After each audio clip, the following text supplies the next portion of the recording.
Good morning. Please be seated.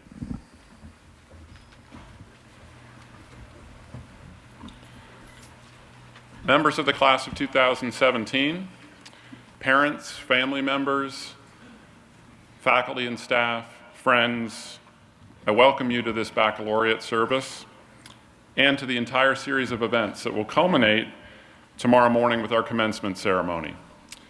After tomorrow, you, our seniors, will be graduates of Washington and Lee University. A distinction you'll carry with you for the rest of your lives, lives that I am sure will be ones of consequence, full of accomplishments that will bring yet further distinction to you and to your alma mater. These are a happy few days, though also strange. They're full of powerful and mixed emotions. They intersperse moments of high formality, like this morning's ceremony, with precious moments of informality shared with your family and friends.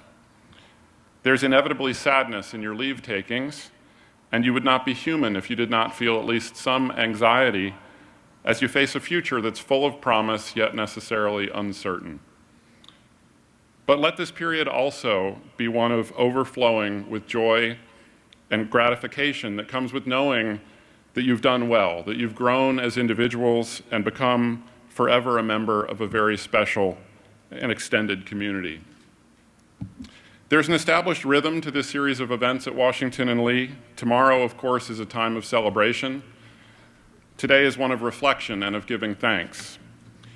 Each of you knows that you would not be here today without the support of family and friends, without the guidance and encouragement of your faculty, without the support of the staff, without the generations of alumni who have given so generously so that you might benefit from the same experience that profoundly shaped their lives.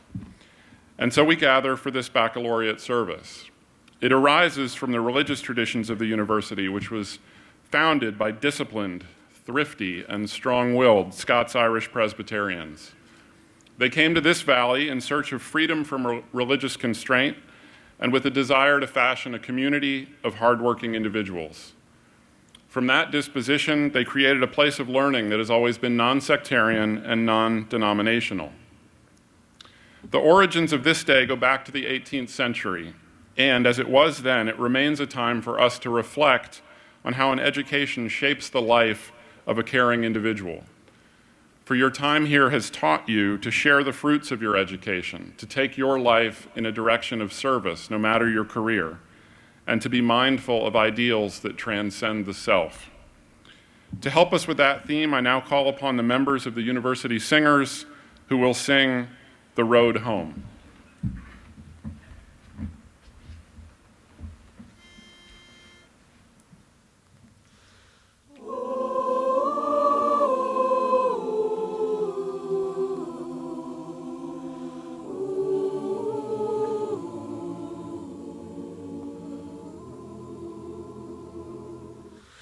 Tell me where is the road I can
We are privileged this morning to hear from the recipients of the Algernon Sydney Sullivan Medallion as selected by the faculty.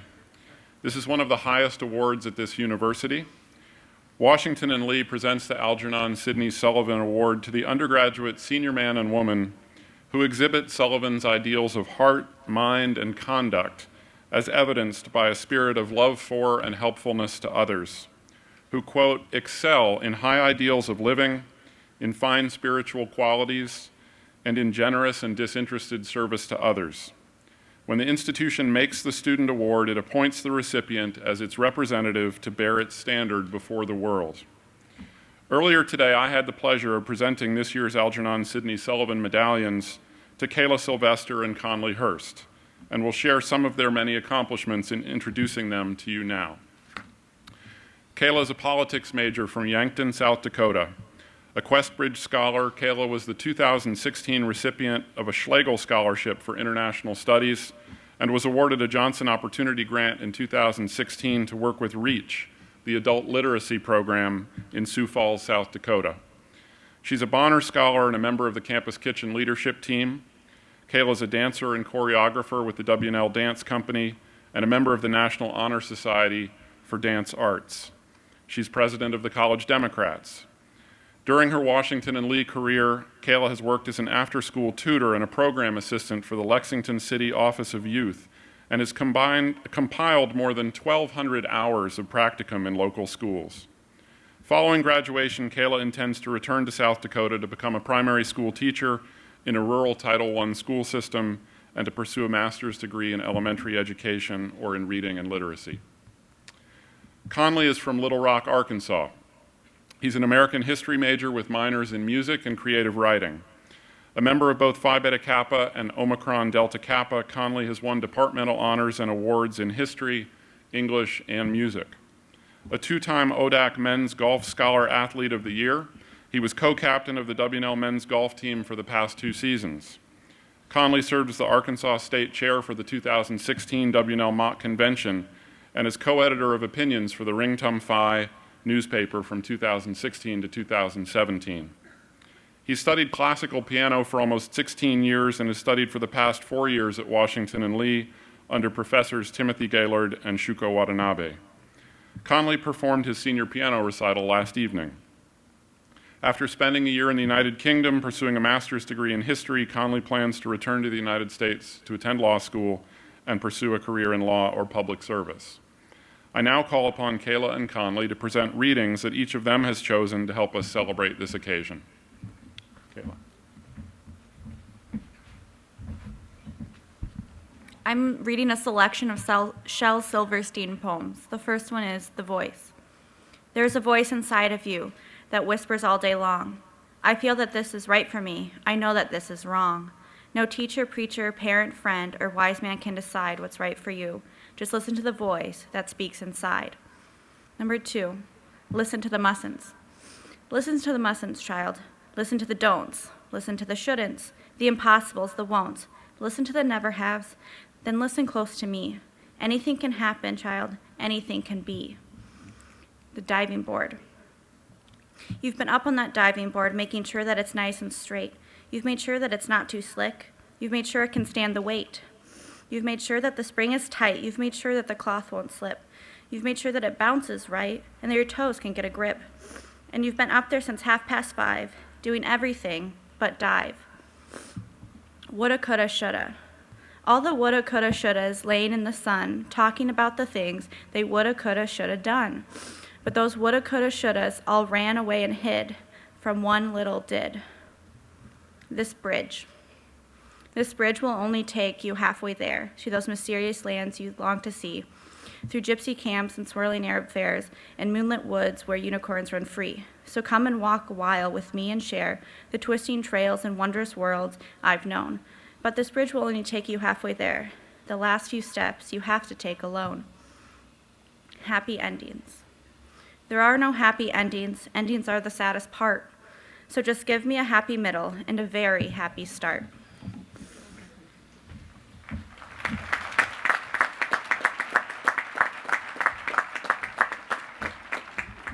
Thank you, Kayla. I'll be reading an excerpt from The Song of the Open Road by Walt Whitman. Afoot and light-hearted, I take to the open road. Healthy, free, the world before me, the long brown path before me, leading wherever I choose. Henceforth, I ask not good fortune, I myself am good fortune. Henceforth, I whimper no more, postpone no more, need nothing. Done with indoor complaints, libraries, querulous criticisms, strong and content, I travel the open road. The earth, that is sufficient. I do not want the constellations any nearer. I know they are very well where they are. I know they suffice for those who belong to them. The road is before us. It is safe. I have tried it. My own feet have tried it well. Be not detained. Let the paper remain on the desk unwritten, and the book on the shelf unopened. Let the tools remain in the workshop. Let the money remain unearned. Let the school stand, mind not the cry of the teacher. Let the preacher preach in his pulpit. Let the lawyer plead in the court, and the judge expound the law. Camarado, I give you my hand.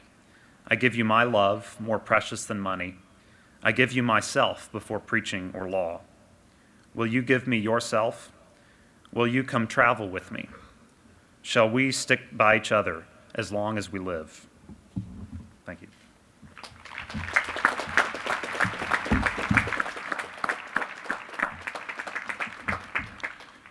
Thank you, Kayla and Conley. I now have the honor to introduce today's baccalaureate speaker, Rebecca Blachly. Teachers live for their students, and I am truly proud to call Rebecca one of mine. She was among my very first students. We met nearly 2 decades ago when I was in just my second year as a philosophy professor, and she was 18 years old. She took my introduction to metaphysics and epistemology. Today, Rebecca's the poster child for the answer to the timeless question, what can you do with a philosophy major? When I tell you a little more about her, you'll wonder, what can't you do with a philosophy major? Rebecca graduated from college in 2003 and began her professional career, as so many people do, with an internship. Hers was at the Center for Strategic and International Studies in Washington, D.C. She quickly proved her value with diligence and skill and was offered a research position and sent to Afghanistan to work on post-conflict reconstruction. The U.S. Department of Defense noticed the quality of her work and hired her to focus on humanitarian assistance, disaster response, and peacekeeping. In 2008, Rebecca was awarded the Medal for Exceptional Public Service for these efforts. The Defense Department then appointed her to serve as Chief of Strategic Communications for the U.S. Africa Command during the period of its creation. Rebecca was well on her way to an extraordinary career as a civil servant, but she responded to another powerful calling and entered Harvard Divinity School. She wrote her MA thesis on the religious dynamics in the United Nations peacekeeping mission in South Sudan, and then she fell in love.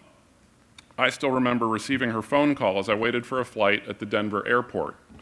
She was following her new husband, James, to the University of Illinois, where he would study to become a conductor. And she was applying for a job as the Director of International Advancement. She had an interview, but she confessed to me she had no advancement experience, and in fact, she was not entirely sure what advancement involved. I gave her a little coaching over the phone, but she got the job on her own and spent the next 4 years successfully overseeing outreach and engagement with 50,000 international alumni and 10,000 international students. When James completed his degree, they returned to Washington, where Rebecca helped the State Department establish its new Office of Religion and Global Affairs, and then served as its senior policy advisor for Africa. But last year, her other calling called again, and the Episcopal Church hired Rebecca to serve as its Director of Government Relations. This is the third largest Christian denomination in the world, and Rebecca is responsible for overseeing its advocacy on national and international policy issues, including the environment, refugees and immigration, and international development and conflict. Rebecca tells me that when she was at the Defense Department, she was considered a left-wing radical for encouraging recycling.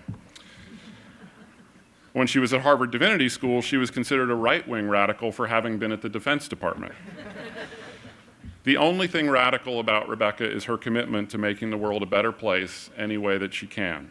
I'm so pleased to count Rebecca as a former student, fellow philosophy major, and true friend. Please join me in welcoming her.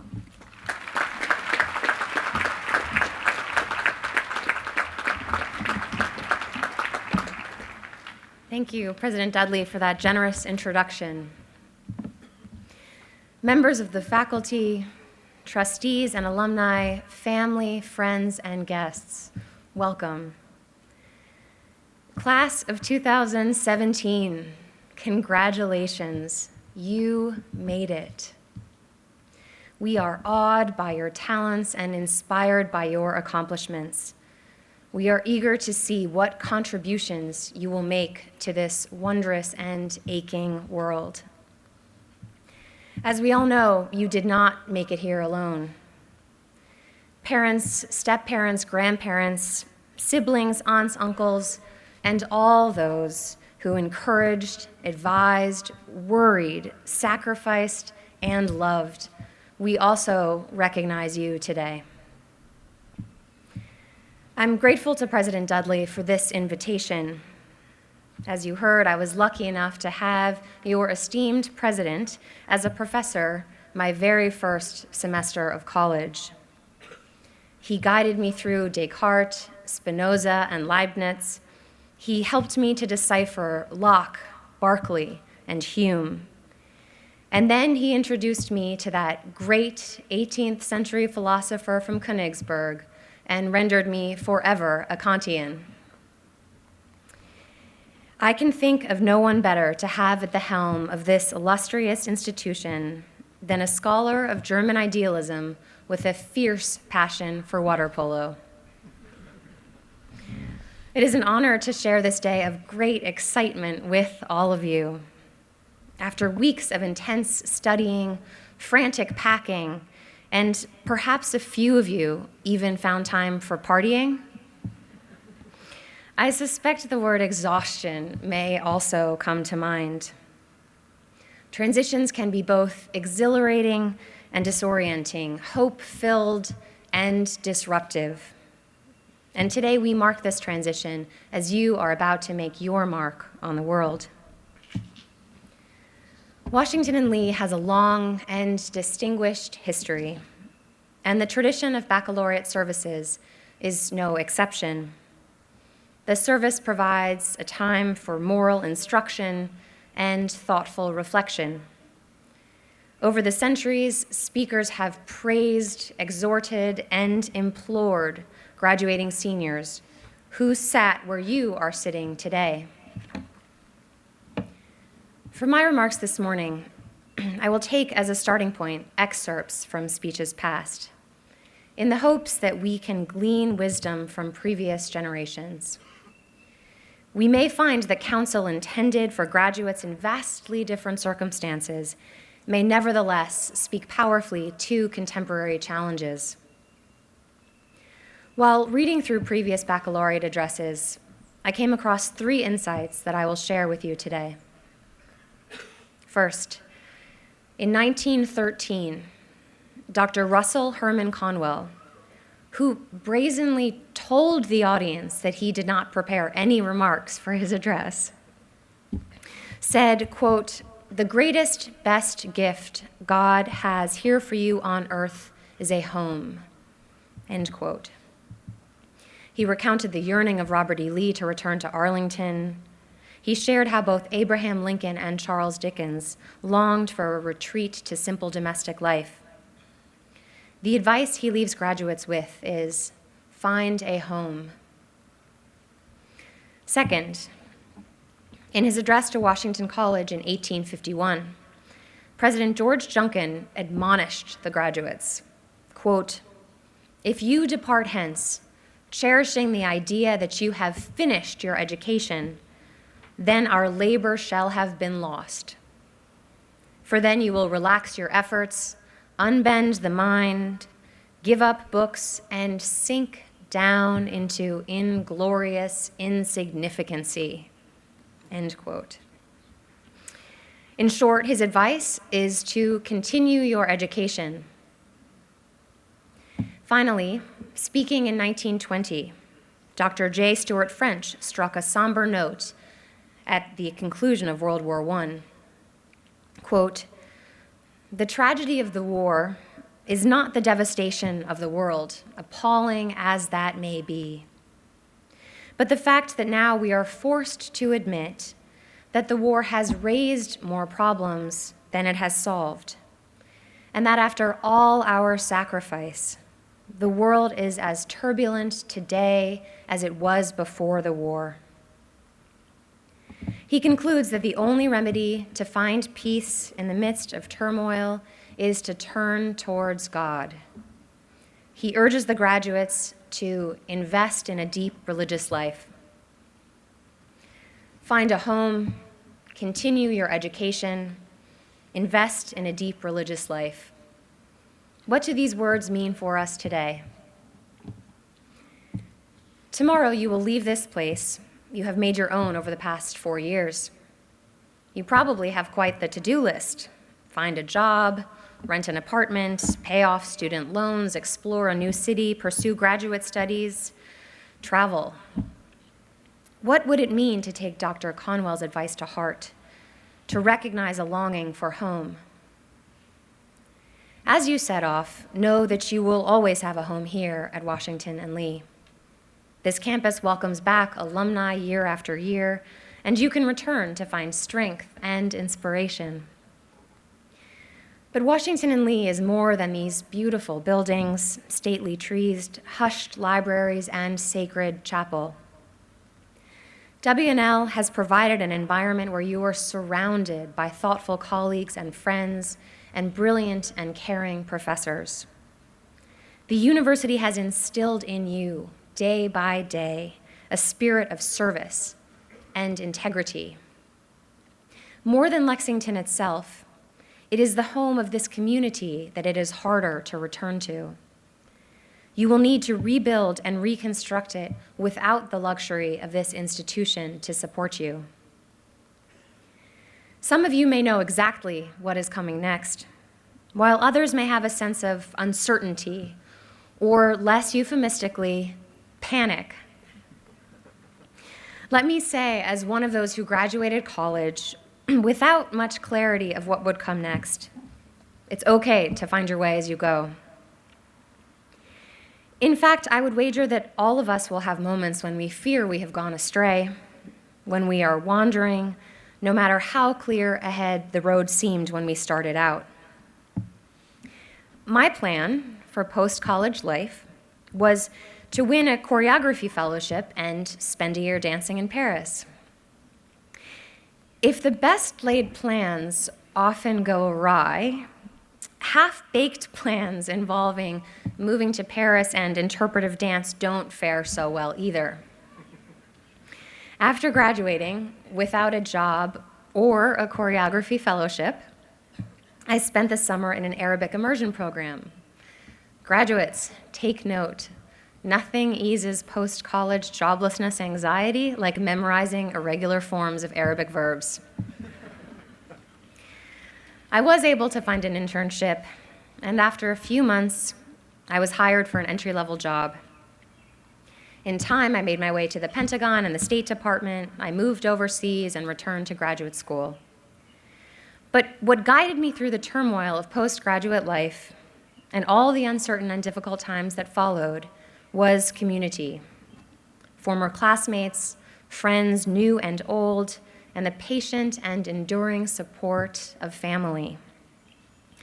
People close to me helped me to discern which opportunities to take and which to walk away from, what was out of my comfort zone in a good way and what was just crazy.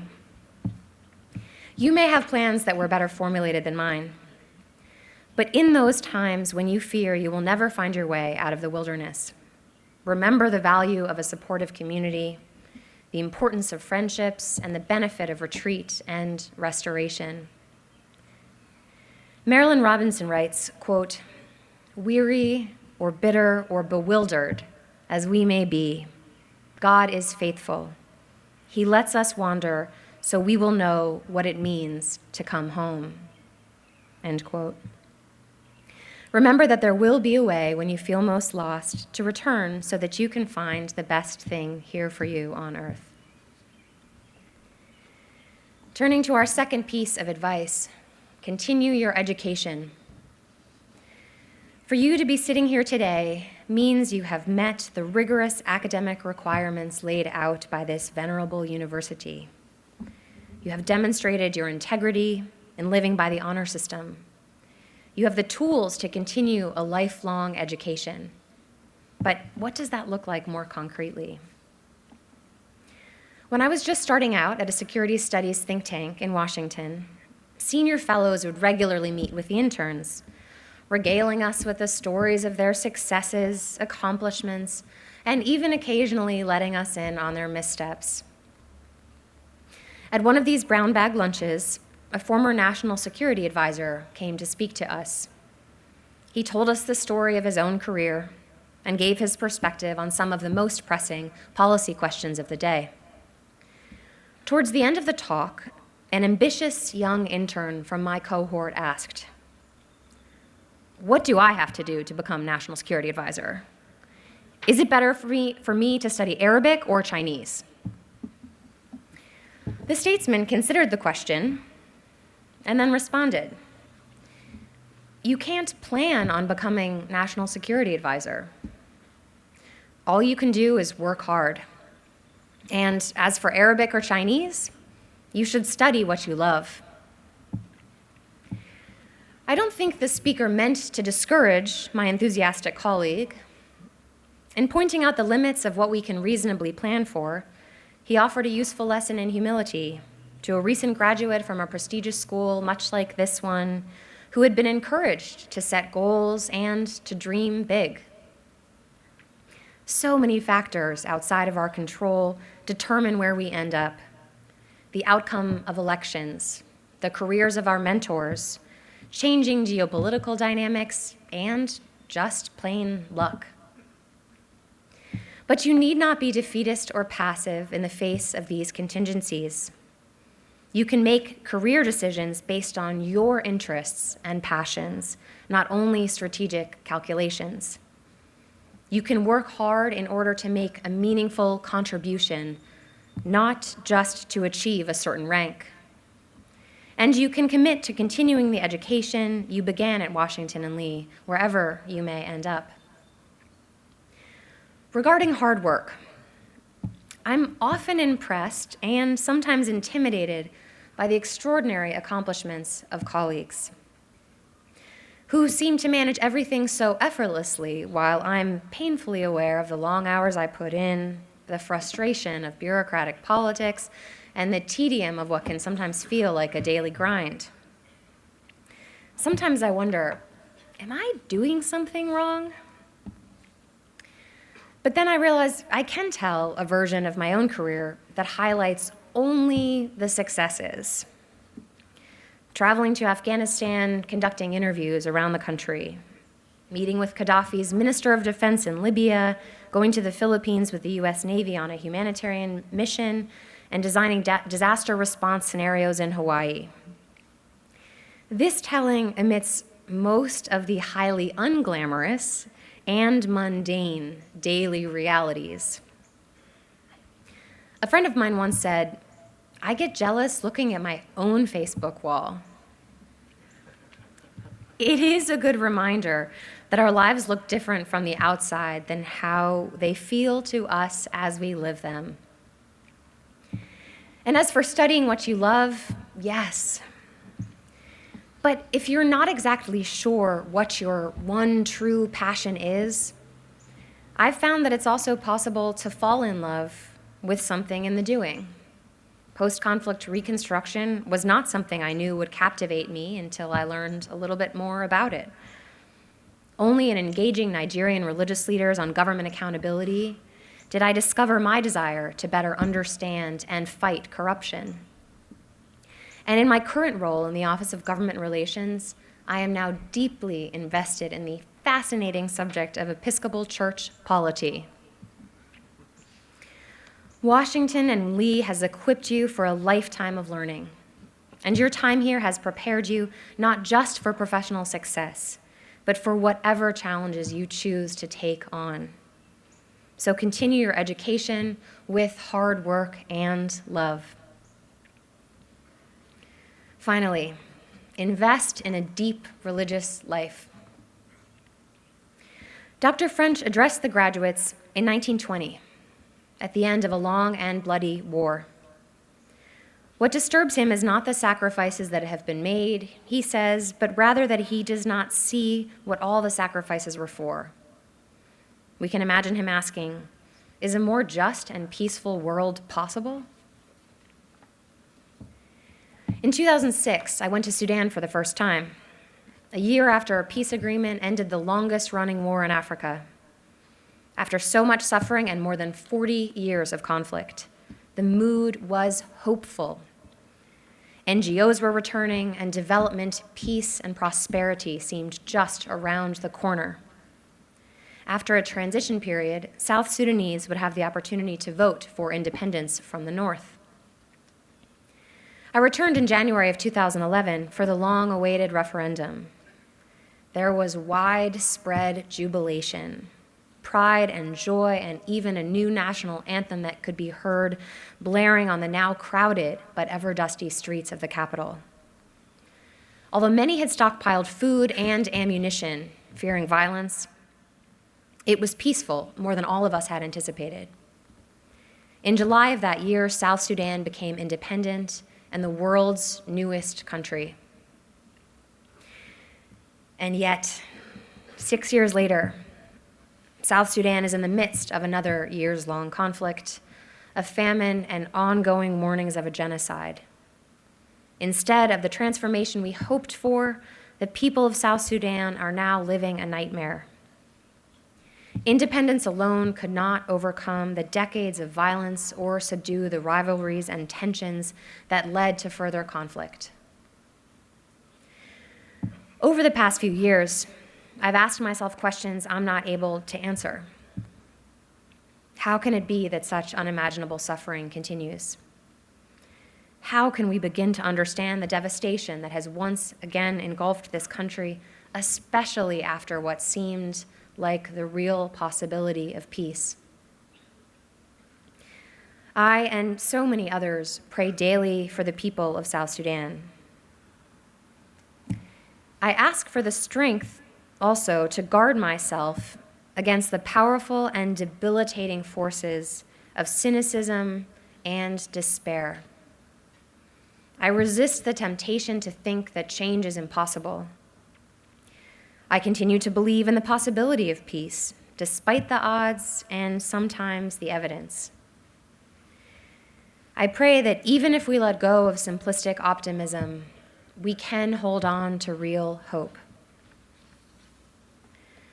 Whether you identify as religious or not, I would echo Dr. French's urging to invest in something deeper, to find something to hold on to that can provide meaning in the midst of turbulent times.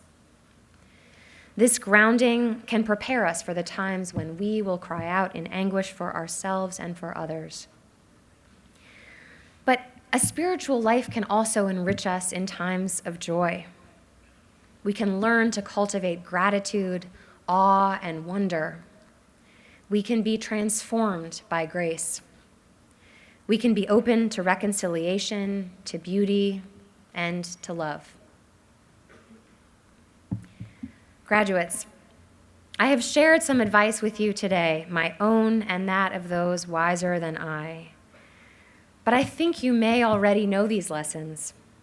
You have found a home at Washington and Lee, which means you will be able to find a home as you go out into the world. You started your studies here, and now you are equipped to continue your education. And you have been given the opportunity to find deep spiritual values that can sustain and guide you. So as you venture forth, remember the first time you hiked House Mountain at sunrise. Don't forget when you went tubing down the Maury, studied on the Colonnade, or walked the Chessie. Reminisce about your escapades at Fancy Dress and all your adventures with teammates, classmates, sorority sisters, and fraternity brothers. Remember what you studied and what you learned. And most of all, remember who you were able to become because of your experiences here, and be grateful. Washington and Lee, class of 2017, we wish you nothing but the best. Thank you so much, and congratulations.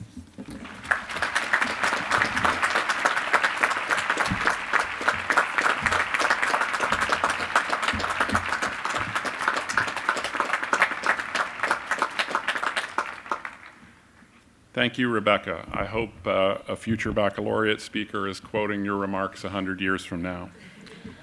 We will now once again hear from the university singers.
Thank you to the University Singers and their director, Dr. Shane Lynch, for their meaningful contributions to our ceremony this morning. Their work is not yet done. In just a moment, they will lead us in the W&L hymn. But before they do, let me wish all of you an enjoyable 24 hours, your last 24 hours as students at Washington and Lee. Let it be among the most meaningful of your time together. And now, would you all please rise as we hear the W&L hymn?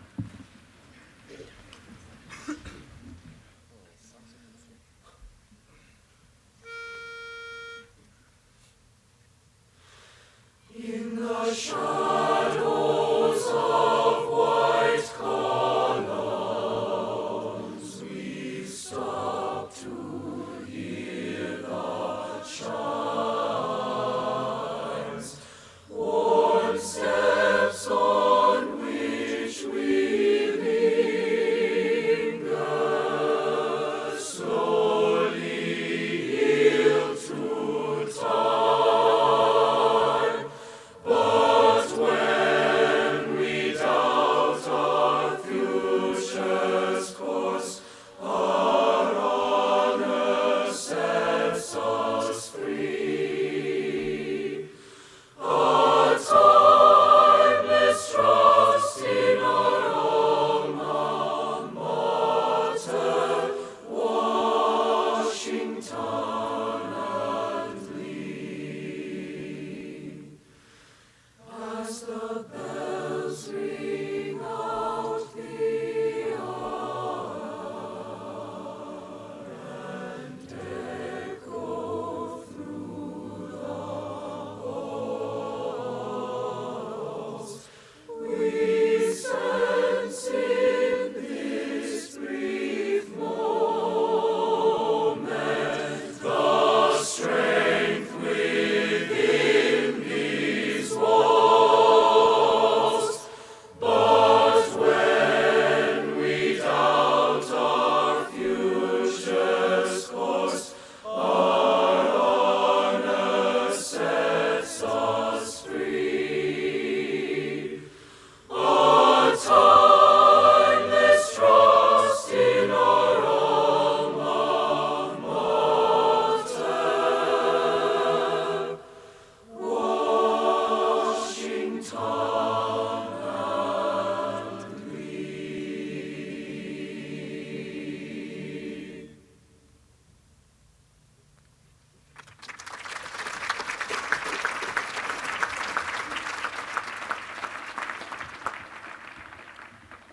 Please join us for lunch on Cannon Green, and if you wish, afterward at Lee House. We'll reconvene tomorrow at 10 a.m. for commencement exercises. We are now adjourned.